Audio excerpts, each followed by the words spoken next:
इस बार कोरोना संकट में देश के अनेक हिस्से में ऑक्सीजन की डिमांड बहुत ज्यादा बढ़ी है।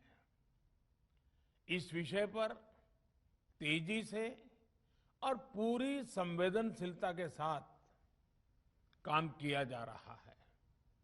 केंद्र सरकार, राज्य सरकारें, प्राइवेट सेक्टर सभी की पूरी कोशिश है कि हर जरूरतमंद को ऑक्सीजन मिले।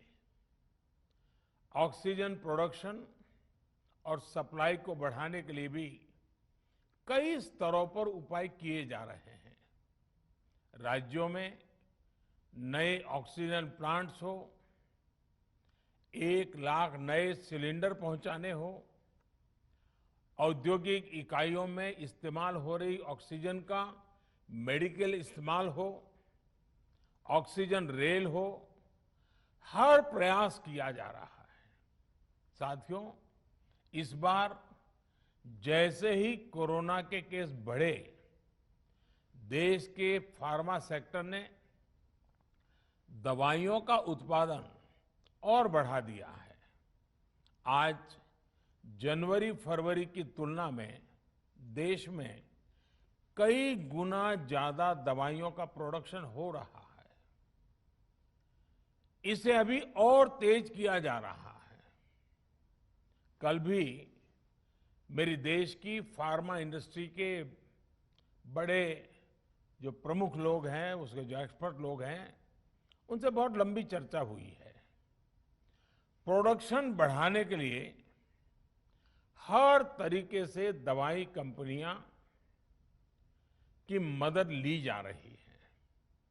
हम सौभाग्यशाली हैं कि हमारे देश के पास इतना बड़ा मजबूत फार्मा सेक्टर है जो बहुत अच्छी और तेजी से दवाइयां बनाता है।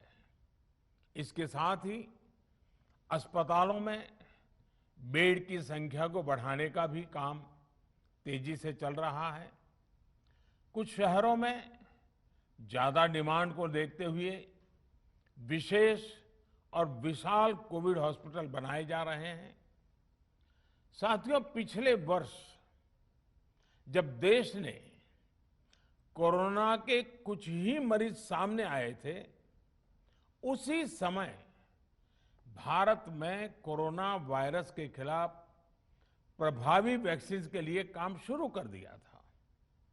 हमारे वैज्ञानिकों ने दिन रात एक करके बहुत कम समय में देशवासियों के लिए वैक्सीन विकसित की है।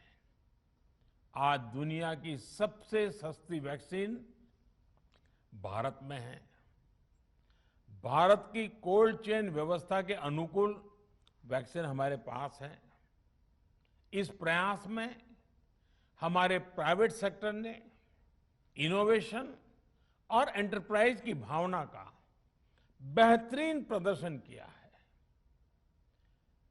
वैक्सीन की अप्रूवल्स और रेगुलेटरी प्रोसेसेस को फास्ट ट्रैक पर रखने के साथ ही सभी साइंटिफिक और रेगुलेटरी मदद को बढ़ाया गया है। यह एक टीम एफर्ट है जिसके कारण हमारा Bharat 2 made in India vaccine के साथ दुनिया का सबसे बड़ा टीकाकरण अभियान शुरू कर पाया। टीकाकरण के पहले चरण से ही गति के साथ ही इस बात पर जोर दिया गया कि ज्यादा से ज्यादा क्षेत्रों तक, जरूरतमंद लोगों तक वैक्सीन पहुंचे। दुनिया में सबसे तेजी से भारत में पहले 10 करोड़, फिर 11 करोड़ और अब 12 करोड़ वैक्सीन डोज दिए गए हैं। आज कोरोना से इस लड़ाई में हमें हौसला मिलता है कि हमारे health care workers, frontline corona warriors और सीनियर सिटीजन्स के एक बड़े हिस्से को वैक्सीन का लाभ मिल चुका है।